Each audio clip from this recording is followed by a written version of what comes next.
पिछले क्लास में हमने चालू किया था वर्क, एनर्जी एंड पावर, यानी कार्य, ऊर्जा एवं शक्ति। उसमें हमने वर्क यानी कार्य के बारे में पढ़ा था। तो आज हम आगे बढ़ते हुए ऊर्जा यानी एनर्जी के बारे में पढ़ेंगे। तो ऊर्जा क्या है? आप जब कोई कार्य करते हो तो आपके पास जितनी क्षमता होती है उस कार्य को करने की, उसे हम ऊर्जा कहते हैं। जैसे यहाँ लिखा हुआ है, the capacity of a body to work is called energy of the body. यानी किसी वस्तु के पास कोई कार्य करने के लिए जितनी क्षमता होती है उसे हम ऊर्जा कहते हैं, यानी एनर्जी कहते हैं। जैसे आपको इस बॉल को धक्का देना है, तो आपको धक्का देने के लिए आपके पास क्षमता होगी तभी आप धक्का दे पाओगे। तो उस क्षमता को, कार्य करने के लिए जो क्षमता चाहिए उसे हम ऊर्जा कहते हैं। यहाँ पे गुजराती में लिखा है, आपके समझ के लिए। ऊर्जा का एकम क्या है? ऊर्जा का एकम भी कार्य के एकम है, जॉल। जो कार्य का हमारा एकम है जॉल, ऊर्जा का भी वही एकम। और 1 किलो जॉल, 1 किलो जॉल यानी 10³ जॉल यानी 1000 जॉल। ठीक है बच्चों, 1 किलो जॉल होता है 1000 जॉल।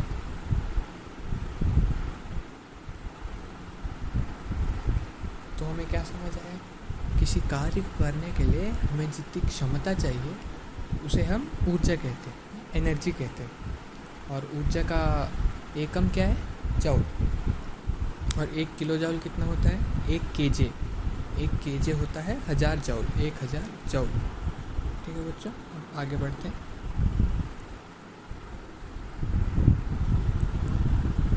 तो अब हमें पता चल गया कि ऊर्जा क्या है। क्या ऊर्जा एक ही प्रकार का होता है कि उसके अलग अलग प्रकार होते हैं?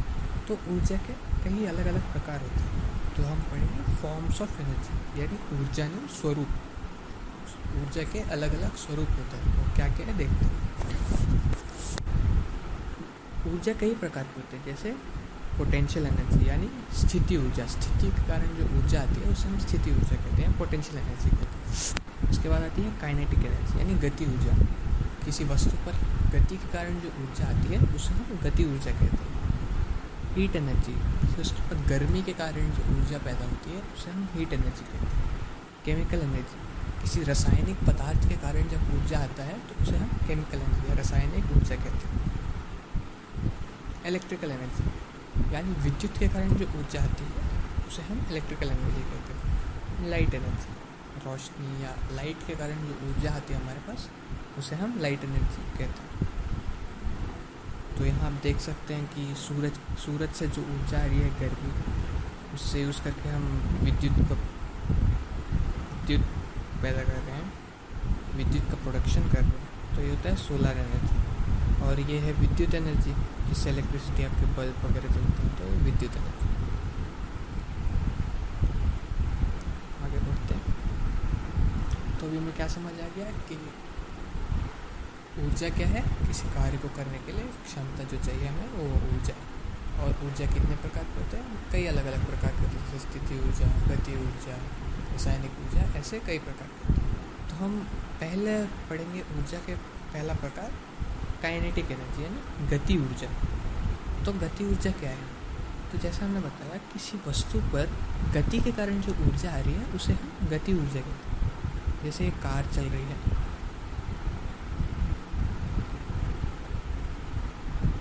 मान लीजिए ये कार है, इसकी कुछ गति होगी v, तो वो उस गति के कारण जो ऊर्जा आ रही है हमारे पास उसे हम कहते हैं गति ऊर्जा।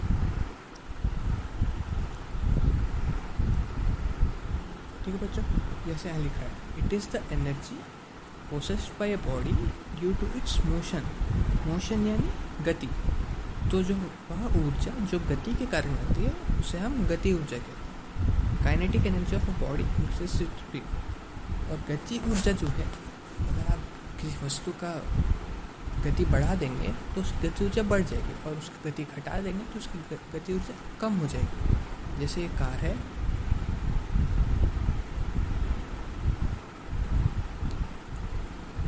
अगर आप इसकी गति बढ़ा देंगे तो इसमें जो गति ऊर्जा है वो भी बढ़ जाएगी, और इसकी अगर गति कम कर देंगे, रुकने जाएंगे, तो गति इसकी भी कम हो।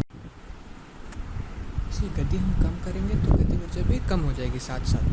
तो अगर आप गति बढ़ाओगे तो उसकी गति ऊर्जा बढ़ जाएगी और कम करोगे तो कम हो जाएगी। जो गति ऊर्जा है उसका भी एकम जूल है। जो ऊर्जा है, ऊर्जा का एकम हमने क्या बताया था, जूल। तो गति ऊर्जा का भी एकम जो है जूल। यहाँ आप देखो, ये बालक साइकिल चला रहा है यहाँ, तो ये जब ऊपर जा रहा है, भले इसकी गति कम है पर गति है, तो उस कारण उसके पास गति ऊर्जा आएगी। और जब ये ऊपर पहुँच गया तो उसका कोई गति नहीं, वो रुका, तो उसके पास कोई गति ऊर्जा नहीं है। और जब वो नीचे आ गया तो उसकी गति बढ़ गई, तो गति ऊर्जा आएगी, तो ज़्यादा गति ऊर्जा आएगी। तो यहाँ पे गति कम थी तो कम गति ऊर्जा होगी, यहाँ पे नीचे आ रहा है तो गति ज़्यादा है तो गति ऊर्जा ज़्यादा होगी। ठीक है बच्चों।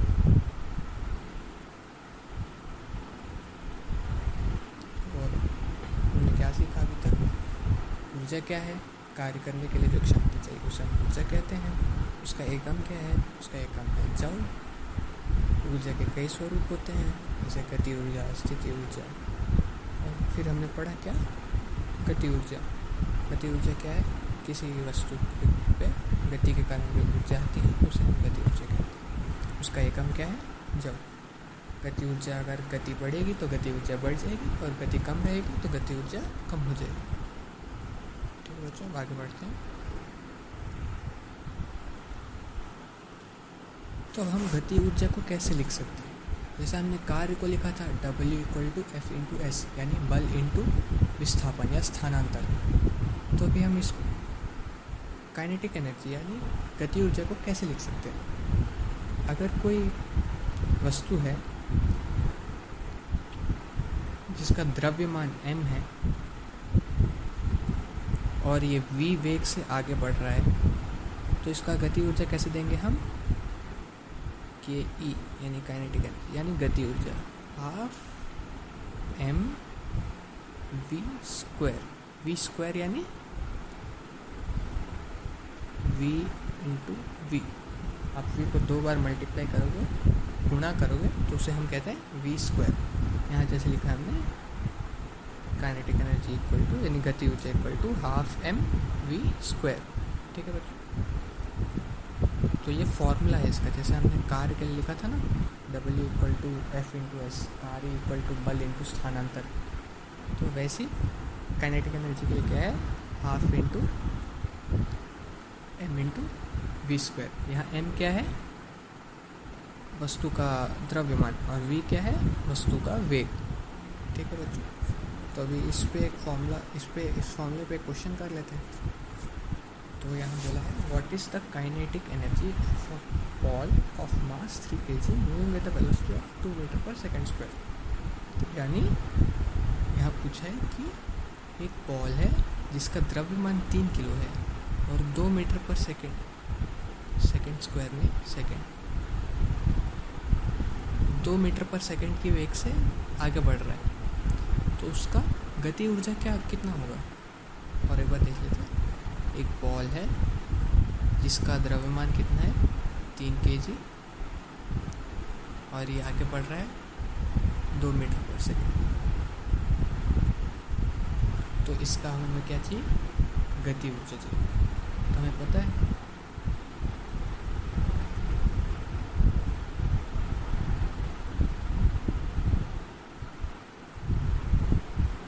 गति ऊर्जा का फॉर्मूला क्या है? Half m v square. m मतलब द्रव्यमान, तो हाफ द्रव्यमान कितना है? 3, और वेग कितना है? 2, v स्क्वायर यानी 2 बार। तो 1 2 कट जाएगा, 3 गुना 2 6, तो इसका गति ऊर्जा कितना हो जाएगा? 6 जूल। समझ गए? काइनेटिक एनर्जी का फॉर्मूला है हमारे पास, यानी गति ऊर्जा का फॉर्मूला है हमारे पास हाफ m v स्क्वायर यानी क्या बताया था आपको? v into v. तो हमने वही लिखा है, हाफ इंटू द्रव्यमान कितना है? 3 किलो। वेग कितना है? 2 मीटर पर सेकेंड, तो 2 इंटू 2, तो 1 तो कट गया, 2 1 2, और 3 इंटू 2 6 जूल। ठीक है बच्चों, समझ में आ गया? एक बार अच्छे से लिख लेते हैं। और उनका अच्छे से लिख लेते हैं। गति ऊर्जा का फॉर्मूला क्या है, K E equal to half M V square, यानी हाफ द्रव्यमान कितना दिया है 3, वेग कितना है 2 मीटर पर सेकेंड, यहाँ गलत है 2 मीटर पर सेकेंड है, सेकेंड स्क्वायर में। तो कितना हो जाएगा 2 1s 2 1s तो 6 जॉब। ठीक है, तो अगला क्वेश्चन करते हैं। Initially a car of m kg was moving with a velocity of 2 metre per second, यहाँ पे गलत आ गया है 2 मीटर पर सेकेंड, स्क्वायर नहीं है second. And after some time velocity was increase to 4 metre per second. What is the ratio of kinetic energy in both cases. Ratio यानी दोनों को डिवाइड करने पे क्या आता है वो पूछ रहा है हमें। ठीक है, तो हमें फॉर्मूले पता है, पहले अलग अलग लिख लेते हैं दोनों के क्या है। तो कार है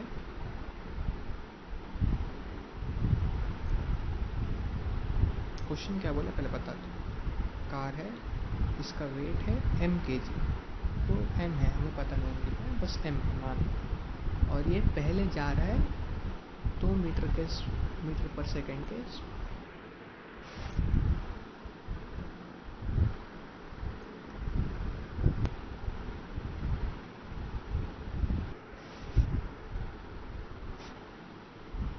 मीटर पर सेकेंड से की वेग से। तो उस केस में हमारा काइनेटिक एनर्जी यानी गति ऊर्जा कितना होगा, हाफ द्रव्यमान कितना है m इंटू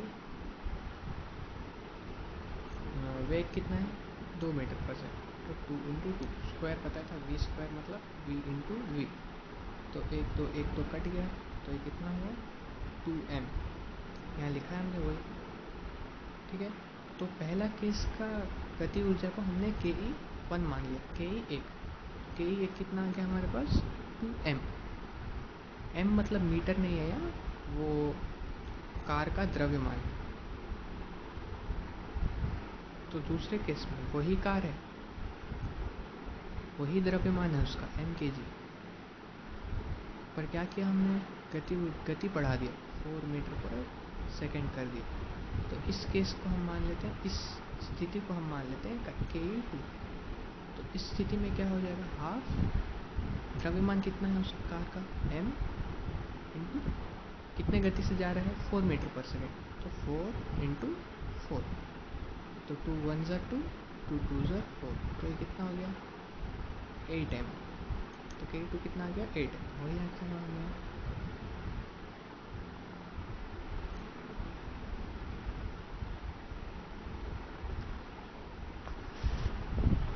तो अब हमारे पास के ई 1 यानी गति ऊर्जा पहली स्थिति में कितनी आ गई 2m, और के ई 2 गति ऊर्जा दूसरी स्थिति में कितनी आ गई 8m। यहाँ m मीटर नहीं है, यहाँ m है कार का द्रव्यमान 2m जूल,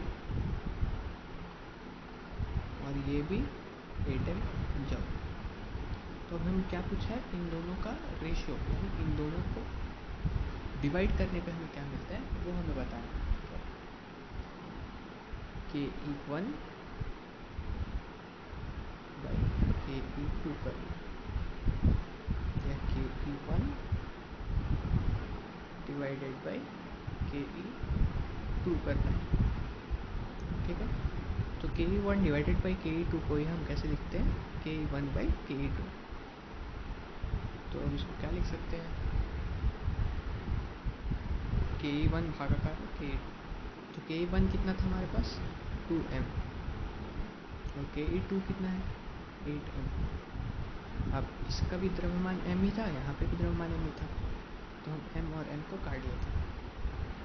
अब 2/8 बचा, 2 1s are 2, 2 4s are 8, तो कितना आ गया हमारे पास 1/4, वही आया हमारे पास के 1/k2, यानी कि पहली स्थिति में जो गति ऊर्जा थी वो, और दूसरी स्थिति में जो गति ऊर्जा थी वो, उन दोनों का भागाकार लिया, तो क्या हुआ 2m/8m, m और m कट गए, 2 1s are 2, 2 4s are 8, तो हमारे पास कितना आ गया गति ऊर्जा 1/4। यानी गति ऊर्जा का एकम क्या है। तो हमने पढ़ा था गति ऊर्जा का एकम क्या है, ऑप्शन देखते हैं। जूल हमने पढ़ा था। कार्य का क्या है, जूल। ऊर्जा का क्या है, जूल। गति ऊर्जा का भी क्या हो जाएगा, क्या बताया था हमने, जूल। तो पहला ऑप्शन तो सही है, पहला ऑप्शन सही है करके हमेशा हम टिक नहीं लगा सकते। ऐसे ऑप्शन सब चेक करेंगे उसके बाद लगाएंगे। न्यूटन मीटर, जब हम कार्य के बारे में पढ़ रहे थे तो हमने क्या बताया था, कार्य का फॉर्मूला क्या था, F/s। कार्य का एकम क्या होगा, F का न्यूटन, S का मीटर, यानी न्यूटन मीटर। और इसी को हमने क्या बताया था, जूल। तो न्यूटन मीटर और जूल एक ही है, यानी joule equal to newton metre. तो ये ऑप्शन भी सही है, तो दो सही होगा। अब क्या करें, तीसरा देखते हैं। बोथ 1 and 2, यानी एक और दो दोनों। और चौथा क्या है, नन ऑफ द अबव, कोई सा नहीं। तो बोथ 1 and 2 हमें पता है जूल और न्यूटन मीटर दोनों एक ही है, और जूल है तो उसको न्यूटन मीटर हो गई। तो इसके हिसाब से क्या होगा, तीसरा ऑप्शन सही हो गया हमारा। तो गति ऊर्जा का क्या हो गया हमारा एकम, जूल या फिर न्यूटन मीटर। ठीक है बच्चों, जिसमें हमने पढ़ा ऊर्जा क्या है, ऊर्जा वह चीज़ है जिस क्षमता है कार्य करने के लिए। यानी कोई कार्य आप करोगे, उस कार्य को करने के लिए आपके पास कितनी क्षमता है वह ऊर्जा है। ऊर्जा के कितने स्वरूप होते हैं, ऊर्जा के कई सारे स्वरूप होते हैं, जैसे स्थिति ऊर्जा, गति ऊर्जा, रासायनिक ऊर्जा, ऐसे कई सारे। उसके बाद हमने पढ़ा गति ऊर्जा। गति ऊर्जा यानी क्या है, किसी वस्तु में गति के कारण जो ऊर्जा आती है उसे हम गति ऊर्जा कहते हैं। गति ऊर्जा क्या होती है, अगर गति किसी वस्तु का गति बढ़ाएंगे तो गति ऊर्जा बढ़ जाएगी, और किसी वस्तु का गति घटा देंगे तो गति ऊर्जा कम हो जाएगी। अगर किसी वस्तु को हमने रोक दिया, कुछ नहीं, उसमें कोई गति नहीं, तो उसमें गति ऊर्जा कितनी जाएगी, 0, यानी शून्य गति ऊर्जा हो जाएगी। उसके बाद हमने पढ़ा गति ऊर्जा को कैसे लिख सकते हैं। गति ऊर्जा का फॉर्मूला क्या है, तो गति ऊर्जा का फॉर्मूला हमने लिखा था कि काइनेटिक एनर्जी, गति ऊर्जा equal to half M P square. P square यानी क्या, v इंटू वी, दो बार मल्टीप्लाई गुणा करोगे तो उसको हम पी स्क्वायर कहेंगे। तो गति ऊर्जा का फॉर्मूला क्या हो गया, हाफ एम वी स्क्वायर।